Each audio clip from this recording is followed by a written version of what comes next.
കേരളത്തിൽ ഒത്തിരി അനേകം ബിസിനസ് ഓപ്പർച്യൂണിറ്റീസ് നിൽക്കുന്നുണ്ട്. പക്ഷേ പല ആളുകളും അത് കാണുന്നില്ല, അതിനെക്കുറിച്ച് മനസ്സിലാക്കുന്നില്ല, അതിനെക്കുറിച്ച് ചിന്തിക്കുന്നില്ല. ഇവിടെ ഞാൻ പറഞ്ഞു വരുന്നത്, നമ്മളെ കയ്യിൽ നല്ലൊരു പ്രോപ്പർട്ടി, ഒരു ലാൻഡ് കൈവശം ഉണ്ടായിട്ടും അതിനെ കൃത്യമായിട്ട് യൂട്ടിലൈസ് ചെയ്യാനോ അല്ലെങ്കിൽ അതിനെ മാനേജ്മെൻറ്റ് ചെയ്യാനോ അതിനെ കൃത്യമായിട്ടുള്ള രീതിയിൽ കൊണ്ടുവരാനോ നമുക്ക് സാധിക്കുന്നില്ല. ഒന്ന്, നമുക്കത് വിട്ടുകൊടുക്കാൻ മടിച്ചിട്ടായിരിക്കാം. ഇപ്പോൾ നമുക്ക് ലീസ് ചെയ്യാലോ നമ്മുടെ ലാൻഡ്, നമുക്ക് ഫിനാൻഷ്യൽ പ്രോബ്ലംസ് ഉണ്ടെന്നുണ്ടെങ്കിൽ, അല്ലെങ്കിൽ നമുക്ക് നല്ല രീതിയിൽ മന്ത്ലി ഒരു ഇൻകം ജനറേറ്റ് ചെയ്യണമെങ്കിൽ നമുക്ക് എന്ത് ചെയ്യാം, നമ്മുടെ കയ്യിൽ ലാൻഡ് ഉണ്ടെങ്കിൽ അത് ലീസ് ഔട്ട് ചെയ്യാം.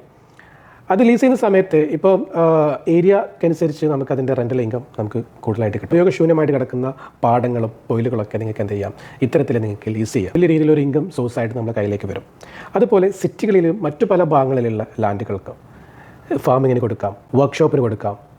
വെയർ ഹൗസ്, ഇപ്പം കേരളത്തിലെ ഒത്തിരി അനേകം വെയർ ഹൗസുകൾക്ക് വൺ ഡിമാൻഡായിട്ട് വന്നുകൊണ്ടിരിക്കുന്ന ഈ സാഹചര്യത്തിൽ വെയർ ഹൗസുകൾക്ക് നിങ്ങൾക്ക് വിട്ടുകൊടുക്കാം, ഇൻഡസ്ട്രിയൽ ഏരിയകൾക്ക് നിങ്ങൾക്ക് വിട്ടുകൊടുക്കാം. അപ്പം നമുക്ക് അവസരങ്ങൾ നമുക്ക് ചുറ്റുമുണ്ട്. പക്ഷേ നമ്മൾ അതിനെക്കുറിച്ച് ചിന്തിക്കാത്തതുകൊണ്ടോ നമ്മളതിനെക്കുറിച്ച് മനസ്സിലാക്കാത്തത് കൊണ്ടായിരിക്കാം ഇത്തരം പ്രോപ്പർട്ടികൾ വെറുതെ നിൽക്കുന്നത്. ഇപ്പോൾ നമുക്കറിയാം, സിറ്റികളിൽ പോയി കഴിഞ്ഞാൽ അവിടെയും കാണാം നമുക്ക് ഒത്തിരി ലാൻഡ്, വളരെ പ്രീഷ്യസ് ആയിട്ടുള്ള അല്ലെങ്കിൽ വളരെ ഡിമാൻഡുള്ള ലാൻഡ് വെറുതെ ഇരിക്കുന്നത് കാണാൻ പറ്റും. അപ്പം ഇത്തരം ലാൻഡിലേക്ക് ഇൻവെസ്റ്റ്മെൻറ്റ് ചെയ്യാനുള്ളൊരു ബുദ്ധിമുട്ട് കൊണ്ടാണ് ആ ഒരു പ്രോപ്പർട്ടി വെറുതെ ഇരിക്കുന്നതെങ്കിൽ നിങ്ങൾക്ക് എന്ത് ചെയ്യാം, നിങ്ങൾക്ക് ഒരു ഓപ്ഷൻ എന്ന് വെച്ചാൽ ജോയിൻറ്റ് വെഞ്ചറായിട്ട് നിങ്ങൾക്ക് കണക്ട് ചെയ്യാം. ജോയിൻറ്റ് വെഞ്ചറാണ് JV, അതായത് നിങ്ങൾ ലാൻഡ് വിട്ട് കൊടുക്കുന്നു, ഇൻവെസ്റ്റർ വന്ന് അതിനകത്ത് ഇൻവെസ്റ്റ് ചെയ്തുകൊണ്ട് അതിലൊരു പ്രൊജക്റ്റ് കൊണ്ടുവരുന്നു. അതിൽ നിന്ന് എത്രയാണ് നിങ്ങളുടെ ഷെയർ, എത്രയാണ് അവരുടെ ഷെയർ നോക്കിയിട്ട് അത് നിങ്ങൾ ഡിവൈഡ് ചെയ്യുന്നു. അപ്പോൾ നിങ്ങൾക്ക് എന്ത് ചെയ്യാം, ഫാസ്റ്റായിട്ട് നിങ്ങൾക്ക് മന്ത്ലി ഒരു ഇൻകം ഏൺ ചെയ്യാൻ പറ്റും. ഇവിടെ എപ്പോഴും നമുക്ക് വാല്യുബിൾ ആയിട്ടുള്ള സാധനം ടൈമാണ്. ടൈം ഇങ്ങനെ പോയിക്കൊണ്ടിരിക്കുകയാണ്. നമ്മൾ ജീവിച്ചിരിക്കുന്ന കാലത്ത് അല്ലെങ്കിൽ ആരോഗ്യമുള്ള കാലത്ത് നമുക്ക് എന്ത് ചെയ്യണം, നല്ല രീതിയിൽ ജീവിക്കണം. അപ്പം അതിന് നമ്മുടെ കയ്യിൽ സോഴ്സ് ഉണ്ടായിട്ടും നമുക്ക് എന്ത് ചെയ്യുക, നമ്മളതിനെ കൃത്യമായിട്ട് യൂസ് ചെയ്യാത്തതാണ് നമ്മുടെ പ്രോബ്ലം.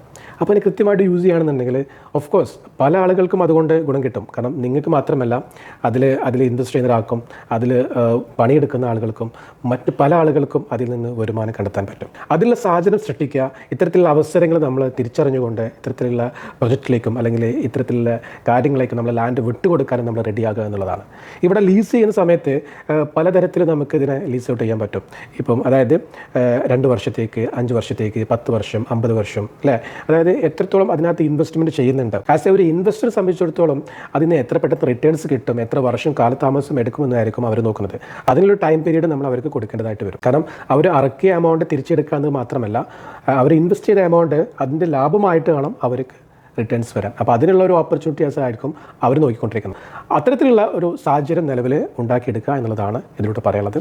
സോ ഒരുപാട് ഓപ്ഷൻസ് നമുക്ക് കേരളത്തിലുണ്ട്. അപ്പം ഈ അവസരങ്ങളെ മുതലാക്കിക്കൊണ്ട്, ഈ അവസരങ്ങളെ കറക്റ്റ് ടൈമിൽ നമ്മൾ യൂസ് ചെയ്തുകൊണ്ട് മുന്നോട്ട് പോയി കഴിഞ്ഞാൽ ഒരു ഫിനാൻഷ്യൽ ആയിട്ട് നമുക്ക് നല്ല രീതിയിൽ ഗ്രോ ചെയ്യാൻ പറ്റും. പല ആളുകൾക്കും അതുകൊണ്ട് ഒരുപാട് ബെനിഫിറ്റുകൾ ക്രിയേറ്റ് ചെയ്യാൻ പറ്റും. So keep up.